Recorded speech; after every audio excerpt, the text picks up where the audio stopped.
अस्सलाम वालेकुम बेटा। लास्ट क्लास में हम लोगों ने बायोटेक्नोलॉजी का ट्रांसजेनिक एनिमल्स वाले पार्ट से हमने स्टार्ट करना है। हमने ट्रांसजेनिक प्लांट्स तक जो है वो उसको पढ़ लिया था और ट्रांसजेनिक एनिमल्स से आज हमने स्टार्ट करना है, ठीक है।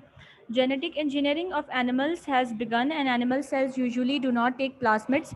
प्लाज्मिड्स बेसिकली हमारे पास वो स्ट्रक्चर होता है जिसको वेक्टर के तौर पे यूज़ किया जाता है, और प्लाज्मिड बेसिकली एक एक्स्ट्रा क्रोमोजोमल डीएनए का मॉलिक्यूल होता है, और इसका यूज़ ये होता है कि हम इसको वेक्टर के तौर पे यूज़ कर सकते हैं। दैट मीन्स दैट अगर हम कोई रिकॉम्बिनेंट डीएनए मॉलिक्यूल प्रोड्यूस करते हैं तो हम उसको प्लाज्मिड में इंसर्ट करके एक रिस्पेक्टिव ऑर्गेनिज्म में डाल सकते हैं जिसके अंदर हम चाह रहे हैं ये जो जीन है या जो डीएनए हमने बनाया है वो मल्टीप्लाई करे, ठीक है। But it is possible to micro inject foreign genes into eggs before they are fertilised, like micro injection of bovine growth hormone. Bovine growth hormone basically क्या होता है, वो हार्मोन है जो हम बेसिकली जो डेयरी एनिमल्स होते हैं जैसे काउस हो गया, कैटल हो गया, शीप हो गया, उसको देते हैं to increase the production of milk, ठीक है। तो यहाँ पर एक एग्जांपल ये लिखी हुई है कि animals usually cells usually do not take plasmids but it is possible to micro inject foreign genes. मतलब होता क्या है कि हमारे पास जो बैक्टीरियल सेल्स होते हैं they can easily take the plasmids, मगर जो एनिमल सेल्स होते हैं उनमें ये कैपेबिलिटी इतनी ज़्यादा नहीं होती कि वो इजीली ले सके प्लाज्मिड। मगर इसका ये मतलब नहीं है कि उसके अंदर हम कोई रिकॉम्बिनेंट डीएनए नहीं डाल सकते, उसका मतलब हरगिज़ ये नहीं है।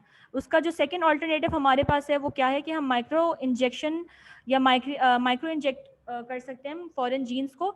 मतलब कि हम जो बहुत स्मॉल जीन्स होते हैं उसको हम डायरेक्टली इंजेक्ट कर सकते हैं into the eggs before they are fertilised, यानी कि फर्टिलाइजेशन से पहले ही जो जीन्स हमने आगे जाकर रेप्लिकेट करवानी है या जिस जीन्स के अकॉर्डिंगली हमने इफेक्ट प्रोड्यूस करवाना है, हम उस जीन को इंजेक्ट कर सकते हैं एग के अंदर इससे पहले कि वो फर्टिलाइज हो जाए।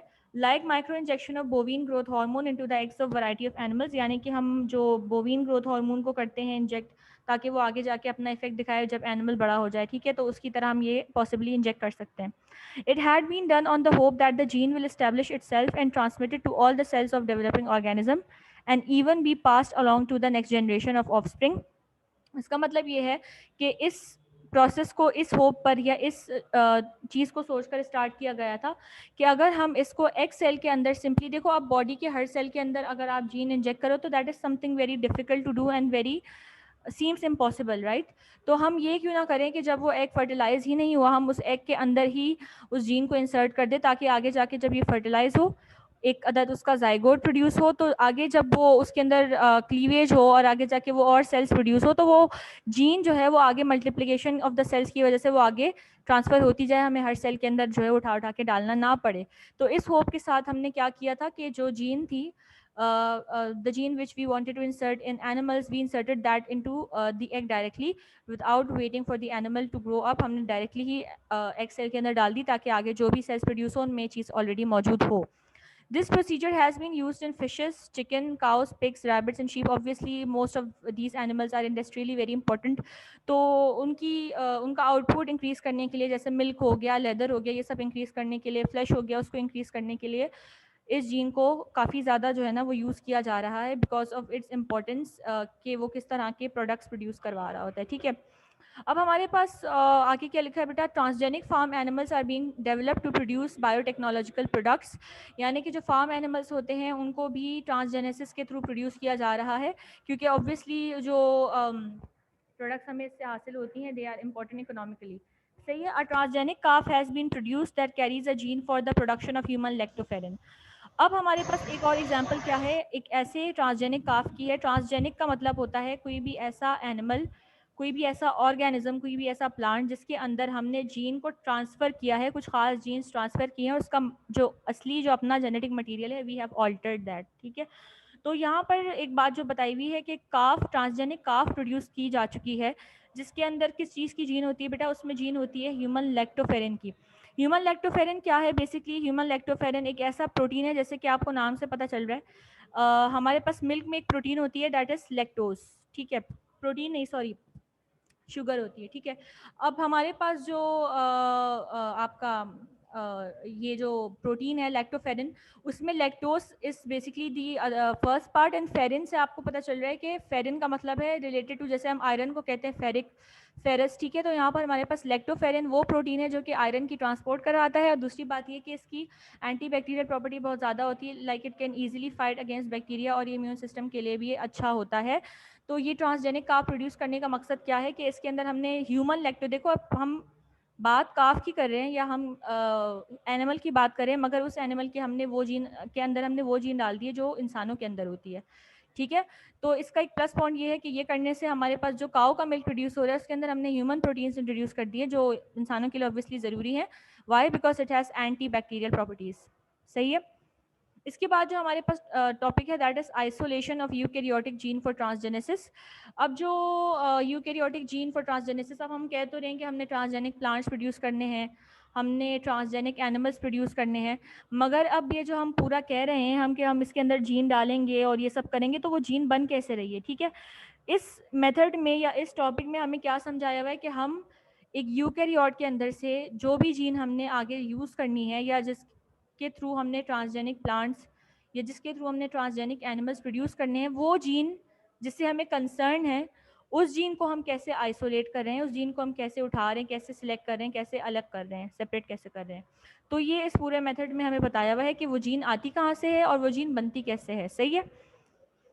यूकैरियोटिक जीन और DNA can not be clone directly from its genome. Genome आपको पता है कि हमारे पास the total genetic constitution of an individual is known as genome.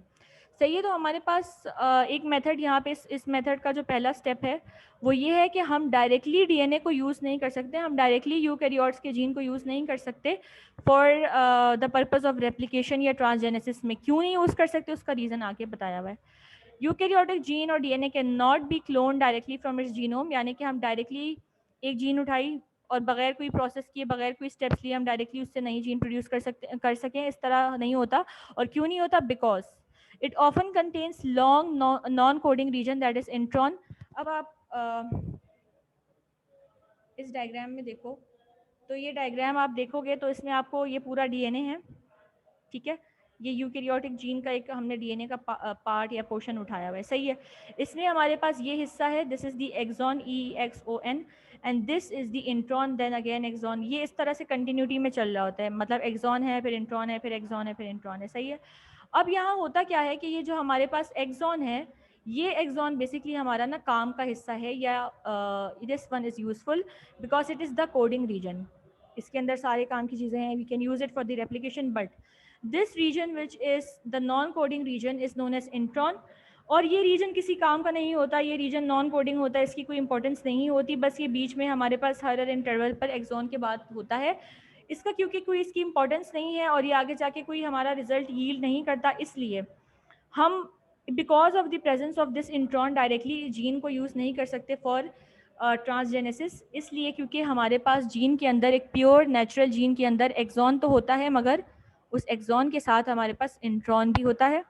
Intron होने का एक नुकसान क्या है अगर हम डायरेक्टली इस जीन को उठा के करें ट्रांसजेनेसिस? उसका नुकसान ये है कि इंट्रॉन एक नॉन कोडिंग रीजन है। जब हम इस नॉन कोडिंग रीजन को ट्रांसजेनेसिस के लिए यूज़ करेंगे तो it won't yield any positive result because it is non coding. तो हम ऐसे रीजन को उठाकर ट्रांसजेनेसिस के लिए यूज़ ही क्यों करेंगे जिसका कोई फंक्शन नहीं है या जिसका कोई नॉन कोडिंग का कोई फंक्शन ही नहीं है, ठीक है। तो इसलिए हमारे पास ये पूरा प्रोसेस होता है जो आप इस डायग्राम में भी देख सकते हो, जिसमें हम आइसोलेट करते हैं इस जीन को और इस जीन को इस तरह से प्रोड्यूस करवाते हैं कि इसमें ये इंट्रॉन का रीजन ना रहे। इंट्रॉन के रीजन को हम रिमूव कर देते हैं, ठीक है। और इस इंट्रॉन के रीजन को रिमूव करने के बाद हम क्या करते हैं, जो हमारे पास एक्सॉन के हिस्से बचते हैं उन एक्सॉन के पीसेस को हम आपस में जोड़कर इस एक्सॉन, सिर्फ एक्सॉन कंटेनिंग डीएनए या जीन को हम यूज़ करते हैं for transgenesis. We remove the introns because introns are non coding region and they are not needed for any of the process. That's why we just remove this area because it is again it does not yield any result. ठीक है। अच्छा जी, from its genome because it often contains long non-coding region, इसमें हमारे पास non-coding regions होते हैं जिसको हम intron कहते हैं। Because of the presence of this intron we can not directly use this genome या gene, we have to modify it according to the need, ठीक है। और हम किस तरह modify करेंगे? We'll simply remove the intron. And bacterial cells are unable to express these genes. Obviously ये non coding region है ना बेटा, तो अब नॉन कोडिंग रीजन है तो वो किस तरह से जीन एक्सप्रेस हो पाएगी जब वो कोड ही नहीं करता। To avoid this problem an artificial gene can be made which lacks introns. ठीक है, हमारे पास इस प्रॉब्लम को अवॉइड किस तरह से किया जा सकता है? इस प्रॉब्लम को अवॉइड किया जा सकता है कि हम लोग जो है वो इसको जो है जो इंट्रॉन्स है उनको हम कट कर दें। To avoid this problem an artificial gene can be made which lack introns. ठीक है, हम आर्टिफिशियल जीन बना सकते हैं जिसके अंदर हमारे पास कोई भी इंट्रॉन का एरिया ना हो, because again it is not needed at all. In first step transcription of an intron containing gene in the nucleus yields a pre RNA molecule. सबसे पहला स्टेप हमारे पास बेटा देखो इस डायग्राम में, इसमें हमारे पास ये जो स्टेप है उसका सबसे पहला स्टेप बेसिकली क्या है कि हमारे पास ये डीएनए है।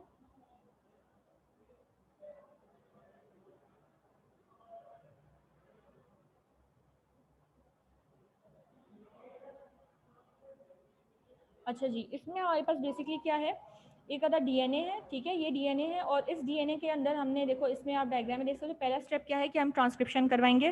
ट्रांसक्रिप्शन का मतलब मैं आपको पहले की शायद क्लासेस में बता चुकी हूँ कि ट्रांसक्रिप्शन बेसिकली क्या है। ट्रांसक्रिप्शन इज़ द प्रोसेस जिसके अंदर हम आरएनए बना रहे होते हैं फ्रॉम द डीएनए। ठीक है, हम डीएनए को यूज़ करते हैं और डीएनए से हम क्या बनाते हैं, आरएनए बनाते हैं। अब यहाँ पे हमारा पहला स्टेप ये होगा कि हम ट्रांसक्रिप्शन करेंगे, इस डीएनए को यूज़ करते हुए हम क्या बनाएंगे, एक आरएनए की टेम्पलेट बना देंगे। सही है, अब हमने क्योंकि इंट्रॉन इस स्टेप में रिमूव नहीं किया तो क्या होगा, हमारे पास जो आरएनए है उसके अंदर इंट्रॉन वाला रीजन्स भी यहाँ पर रेप्लिकेट होके आ जाएंगे। सही है, अब सेकेंड स्टेप क्या होगा, फर्स्ट स्टेप हमारा क्या हुआ, ट्रांसक्रिप्शन। इस ट्रांसक्रिप्शन की वजह से हमारे पास यहाँ पे जो मॉलिक्यूल प्रोड्यूस हुआ वो क्या है, प्री आरएनए मॉलिक्यूल है। प्री आरएनए हम इसको इसलिए कहते हैं because it is not the actual mRNA molecule right now. Why? Because it has these non coding regions which are introns.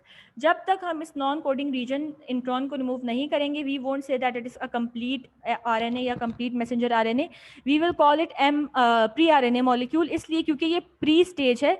असल RNA बनने से पहले की एक इंटरमीडिएट स्टेज है जिसमें we still have those introns and we have to get rid of those introns as soon as possible. ठीक है, फर्स्ट स्टेप क्या हुआ, ट्रांसक्रिप्शन। उस ट्रांसक्रिप्शन की वजह से हमारे पास क्या प्रोड्यूस हुआ, pre RNA molecule. Why do we call it pre RNA? Because it still has those non coding regions which are intron. In the next step, intron RNA are removed and splice the exon RNA together to produce mRNA. This is your second step.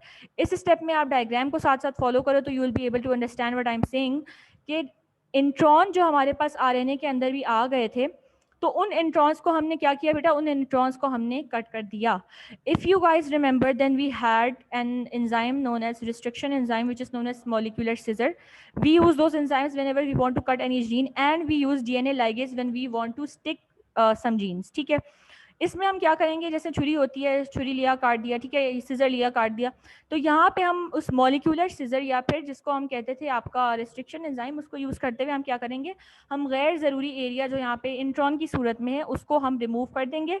And after removing those areas obviously एक carton पीट हो गई है तो हमारे पास इसके टुकड़े अब प्रोड्यूस हो गए।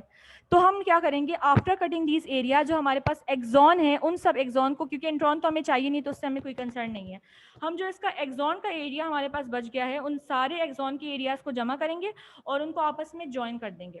ठीक है, because obviously this was the whole purpose of isolation और ये सब करने का मकसद ये था कि हमने इंट्रॉन से जान छुड़ानी थी।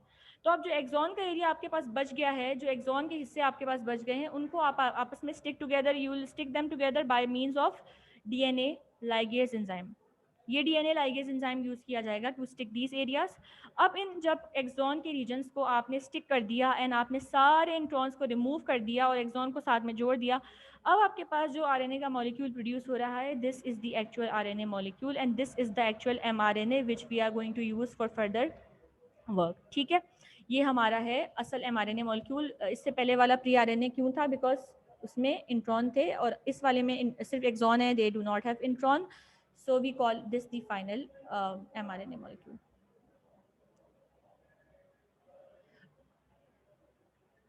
देखो फुरकान, तुम मेरी बात समझे नहीं हो। देखो ये पूरा हमारे पास, यार ये क्या आ गया इस पे, ये हमारे पास पूरा ये जो है ना आपका, एक सेकेंड रुको मैं तुम्हें एनोटेट करके बताती हूँ। देखो हमारे पास बेसिकली, एक सेकेंड यार, देखो ये जो रिस्ट्रिक्शन एंजाइम है ना बेटा, मैं ये नहीं कह रही कि इंट्रॉन को कट करेगा, ये क्या करेगा, रिस्ट्रिक्शन एंजाइम देखो यहाँ कट लगाया इसने, यहाँ कट लगाया इसने, ठीक है, इसने यहाँ कट लगाया और इस रिस्ट्रिक्शन एंजाइम ने यहाँ कट लगाया। ये इंट्रॉन को बीच में से नहीं कट करेगा, समझ रहे हो, ये इस तरह से कटिंग करेगा कि एक्सॉन का हिस्सा अलहदा कर दे, इंट्रॉन का हिस्सा अलहदा कर दे, एक्सॉन का हिस्सा यहाँ पे अलहदा कर दे और यहाँ पे फिर इंट्रॉन का हिस्सा अलहदा कर दे। मेरी बात समझ रहे हो? किस एरिया पे कट लगाएगा? उस एरिया पे कट लगाएगा, उस एरिया को ये कट करेगा जहाँ पे इंट्रॉन और एक्सॉन आपस में मीट कर रहे हैं, क्योंकि इसने इन दोनों को ही सेपरेट करना है। ये इंट्रॉन को इटसेल्फ काट के दो हिस्सों में नहीं तोड़ेगा। ठीक है, सही है, बात समझ में आई? ठीक है, अच्छा जी। This mRNA molecule is isolated. अब बेटा देखो, हमने ये सेकेंड स्टेप हुआ था, तो हमारे पास अब क्या प्रोड्यूस हो गया? mRNA बन गया, जिसमें हमारे पास सिर्फ और सिर्फ एक्सॉन है। सही है। अब क्या होगा कि this messenger RNA molecule is isolated from cell. अब हमने क्या करना है? इस मैसेंजर आरएनए मॉलिक्यूल को उठाना है, आइसोलेट करना है from the cell and used as a template to synthesize a complementary DNA known as strand, cDNA strand. अब यहाँ पे बहुत अजीब सी बात हो रही है। मैंने आपको क्या कहा था? ट्रांसक्रिप्शन का मतलब क्या होता है कि हम डीएनए को यूज करते हुए आरएनए बनाते हैं। यहाँ पे एक नई चीज आप जो देखोगे वो क्या होती है, जिसको हम कहते हैं रिवर्स ट्रांसक्रिप्शन। रिवर्स का मतलब क्या होता है? ऑपोजिट, किसी चीज का उलट। तो ट्रांसक्रिप्शन का मतलब है आरएनए को बनाना डीएनए से, ठीक है, आरएनए प्रोड्यूस करना डीएनए से, इस प्रोसेस को हम ट्रांसक्रिप्शन कहते हैं। अब रिवर्स ट्रांसक्रिप्शन में क्या होगा कि हम आरएनए को यूज करते हुए डीएनए बनाएंगे। This is known as reverse transcription, जो आपके पास तीसरे स्टेप में प्रोसेस हो रहा है। ठीक है, हम क्या करेंगे? इस मैसेंजर आरएनए मॉलिक्यूल को आइसोलेट करेंगे सेल से, और इस मैसेंजर आरएनए को यूज करेंगे हम एक अदद कॉम्प्लीमेंट्री डीएनए की स्ट्रैंड बनाने के लिए। और इस पूरे प्रोसेस को, जिसमें the synthesis of cDNA on mRNA template is the reverse transcription being catalyzed by enzyme reverse transcriptase obtained from retrovirus। ठीक है, अब हमारा जो ट्रांसक्रिप्शन का प्रोसेस था उसका पूरा उलट यहाँ पे हो रहा है, मतलब आरएनए से डीएनए बनाना, जो कि रिवर्स ट्रांसक्रिप्शन इसीलिए कहलाता है क्योंकि ट्रांसक्रिप्शन का उलट है। यहाँ पे हम क्या करेंगे? इस मैसेंजर आरएनए मॉलिक्यूल को इस्तेमाल करते हुए डीएनए प्रोड्यूस करेंगे, और इस प्रोसेस को क्या कहा जाता है? रिवर्स ट्रांसक्रिप्शन, क्योंकि इसका उलट है। और यहाँ पे ये जो पूरा प्रोसेस हो रहा है, जारी बात है खुद से तो नहीं होगा, तो यहाँ जो हमारे पास एंजाइम इन्वॉल्व है, उस एंजाइम को कहा जाता है रिवर्स ट्रांसक्रिप्टेस। और ये रिवर्स ट्रांसक्रिप्टेस हम कहाँ से ऑब्टेन करते हैं? रेट्रोवायरस से ऑब्टेन करते हैं। अगर आपको याद हो तो रेट्रोवायरस की एग्जांपल HIV वायरस है, ह्यूमन इम्यूनोडेफिशिएंसी वायरस। तो उसकी ये खास प्रॉपर्टी होती है कि उसके पास रिवर्स ट्रांसक्रिप्टेस नाम का एक एंजाइम होता है, जिससे वो खुद भी यूज़ करता है, मतलब प्रोसेस वगैरह में। तो ये रिवर्स ट्रांसक्रिप्टेस एंजाइम हम उठाएंगे कहाँ से? रेट्रोवायरस से, और इसको यूज़ करेंगे किस लिए? ताकि हम रिवर्स ट्रांसक्रिप्शन करवा सके। और क्या है रिवर्स ट्रांसक्रिप्शन? ये बेसिकली हमारे पास एक ऐसा प्रोसेस है जिसमें हम आरएनए को इस्तेमाल करते हुए डीएनए बना रहे हैं, रिवर्स ऑफ ट्रांसक्रिप्शन। ठीक है, अच्छा जी, चौथा स्टेप क्या है भाई आपके पास? Now a single strand of DNA synthesize. अब आपके पास because of the reverse transcription क्या है? आपके पास एक अदद डीएनए का स्ट्रैंड प्रोड्यूस हो चुका है जी। The second DNA strand is made using DNA polymerase. अब क्योंकि आपको पता है डीएनए डबल हेलिक्स स्ट्रक्चर होता है, आरएनए तो है नहीं कि एक ही स्ट्रैंड पे आप गुजारा कर लो, तो आपको एक स्ट्रैंड बनाने के बाद उसका कॉम्प्लीमेंट्री या उसका एक दूसरा पड़ोसी स्ट्रैंड भी बनाना है। और वो कैसे बनाओगे आप? वो बनाओगे आप by using another enzyme that is DNA polymerase. अगर आपको याद हो तो ट्रांसक्रिप्शन में जो एंजाइम होता था दैट वाज आरएनए पॉलीमरेज, जो आरएनए बना रहा था। इसी तरीके से यहाँ पे हमारे पास डीएनए पॉलीमरेज होगा जो डीएनए बनाएगा। सही है। The second DNA strand is made using DNA polymerase using the first strand as template। First strand को टेम्पलेट क्यों यूज़ करते हैं? बिकॉज मैंने आपको ये पहले भी बताई हुई बात कि अगर पहले स्ट्रैंड में एडेनिन है तो उसके सेकेंड स्ट्रैंड को, फर्स्ट स्ट्रैंड को हम क्यों लेते हैं एज अ टेम्पलेट? क्योंकि हमने जो उसका पड़ोसी स्ट्रैंड बनाना होता है, सामने कॉम्प्लीमेंट्री स्ट्रैंड बनाना होता है, वो कॉम्प्लीमेंट्री इसलिए होता है क्योंकि उसमें उस पहले वाले स्ट्रैंड के अकॉर्डिंगली बेस पेयरिंग हुई हुई होती है। सपोज करो पहले स्ट्रैंड में अगर एडेनिन है तो उसके कॉम्प्लीमेंट्री थाइमिन आ जाएगा, पहले स्ट्रैंड में साइडोसिन है तो उसका कॉम्प्लीमेंट्री ग्वानिन आ जाएगा। इसलिए we use the first one as a template so we can have a complementary DNA molecule. The result is a double-stranded molecule of DNA carrying the codon sequence of the gene but no intron। सही है। हमारे पास अब क्या होगा? इसका पूरा result ये होता है हमारे पास कि हमारे पास एक अदर डीएनए का मॉलिक्यूल बन जाता है डबल स्ट्रैंडेड, ठीक है, जिसमें हमारे पास क्या होता है? पूरा कोडिंग सीक्वेंस होती है जीन की, बट नो इंट्रॉन। इंट्रॉन हो या ना हो, उस बेचारे के होने ना होने से कोई फर्क नहीं पड़ता, बिकॉज अगेन इंट्रॉन कोडिंग नहीं कर रहा होता, ठीक है, तो उसके होने ना होने से कोई फर्क नहीं पड़ेगा। असल जो चीज़ यहाँ पे काम की है वो बेटे क्या है हमारे पास? वो है आपका एक्सॉन, जो कि हम ऑलरेडी इसके अंदर डाल चुके थे। ठीक, this is called complementary DNA और cDNA। इसको हम क्या कहते हैं? इसको हम कॉम्प्लीमेंट्री डीएनए कहते हैं या cDNA कहते हैं। सही है, ये बात यहाँ तक समझ में आई? कोई स्टेप नहीं आया समझ में तो आप बता दें मुझे।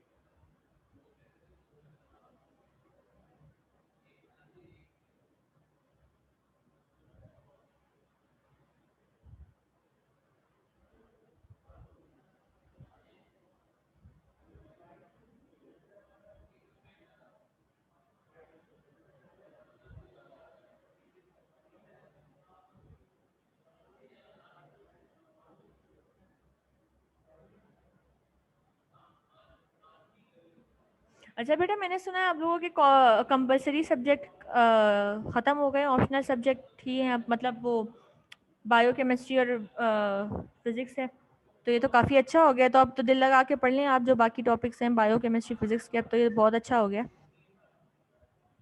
कोई सिलेबस भी तो आया है आप लोगों का पीएमसी का, वो सिलेबस मुझे भेजना यार ग्रुप पे। पता नहीं तुम लोगों ने शायद भेजा था या मुझे याद भी नहीं रहता, एक तो आप लोग भेज देना मुझे दोबारा, बायो का भेजना, उसका स्क्रीनशॉट लेके पूरा ना भेजना मुझे, ठीक है?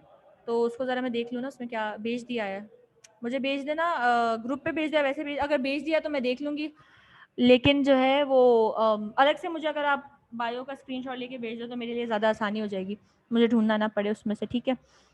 तो चलो ठीक है। चलो यार, अब हम लोग ये वाला टॉपिक देख लेते हैं जल्दी से, जीन सीक्वेंसिंग का। जीन सीक्वेंसिंग क्या है? बेसिकली नाम से पता चल रहा है कि हम इसमें जीन को सीक्वेंस करते हैं इन सीक्वेंस, या हम उसको जो है वो बेसिकली ऑर्डर की फॉर्म में अरेंज कर रहे होते हैं। Gene sequencing is a method of determining nucleotide sequence of a gene DNA molecule developed in 1970। एक ऐसा मेथड था जिसके थ्रू हम ये डिसाइड करते थे कि किसी भी सेल के अंदर जो न्यूक्लियस है या कोई भी डीएनए है या कोई भी जेनेटिक स्ट्रैंड है, तो उसके अंदर बेसिकली सीक्वेंस क्या है डिफरेंट जीन्स का, ठीक है? तो इस सीक्वेंस को डिटरमाइन करने के लिए जो हम मेथड इस्तेमाल करते थे उसका नाम क्या होता है बेटा? Gene sequencing. और ये मेथड किसने इंट्रोड्यूस करवाया था? साइंटिस्ट थे फ्रेडरिक सेंगर, उन्होंने 1970s, लेट 1970s में मेथड जो है वो इंट्रोड्यूस करवाया था। अच्छा, this gene sequence can provide a great deal of information, ठीक है? इससे हमें बहुत सारी इन्फॉर्मेशन मिल सकती है ऑब्वियसली।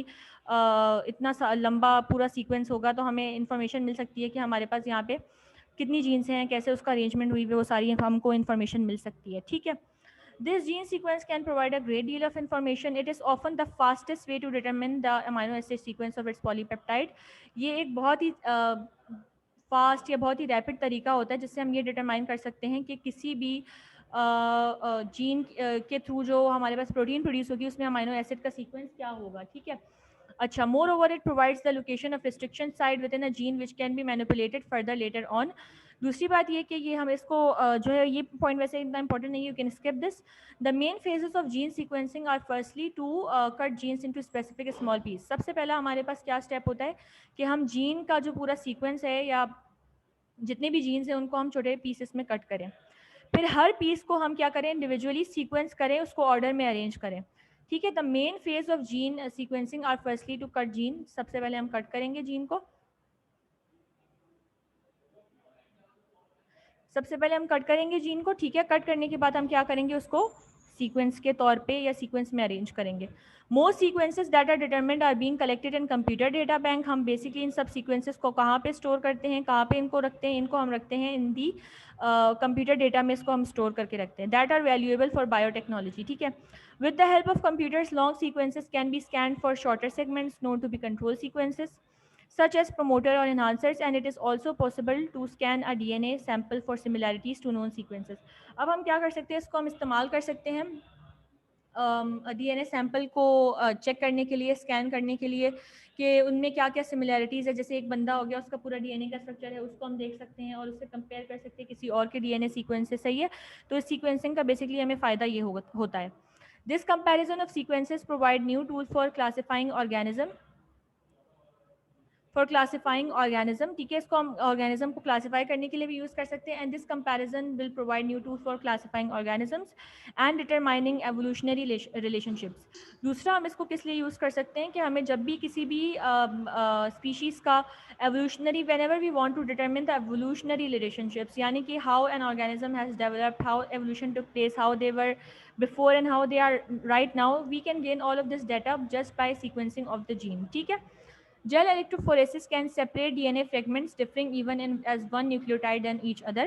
मतलब कि हम जेल इलेक्ट्रोफोरेसिस के थ्रू क्या कर सकते हैं? हम ये भी डिटरमिन कर सकते हैं कि हमारे पास जो डीएनए के फ्रेगमेंट्स होते हैं वो किस तरह से एक दूसरे से सेपरेट होते हैं, किस तरह से एक दूसरे के से डिफर करते हैं, ठीक है? तो ये जेल इलेक्ट्रोफोरेसिस का हमारे पास फ़ायदा होता है।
सही है, तो फिर आज के लिए इतना ही रखते हैं। नेक्स्ट क्लास में हम जो टॉपिक स्टार्ट करेंगे वो है डीएनए फिंगरप्रिंटिंग का। वहाँ से हम पढ़ेंगे, और डीएनए फिंगरप्रिंटिंग और मेरे ख्याल से इसमें थोड़ी सी चीज़ें और रहती हैं, फिर हमारा ये वाला चैप्टर कंप्लीट हो जाएगा। सही है, तो ये वाला टॉपिक करने के बाद हम मेरे ख्याल से जो हमारा चैप्टर है वेरिएशन इन जीन्स वाला चैप्टर स्टार्ट करेंगे। उसमें से जो हमारे टॉपिक्स रहते हैं, मतलब जो रिड्यूस सिलेबस के वाला अलावा जो हमारे पास टॉपिक्स बचते हैं वो टॉपिक्स हम लोग कर लेंगे। ठीक है, तो आज के लिए इतना ही रखते हैं। अल्लाह हाफ़िज़।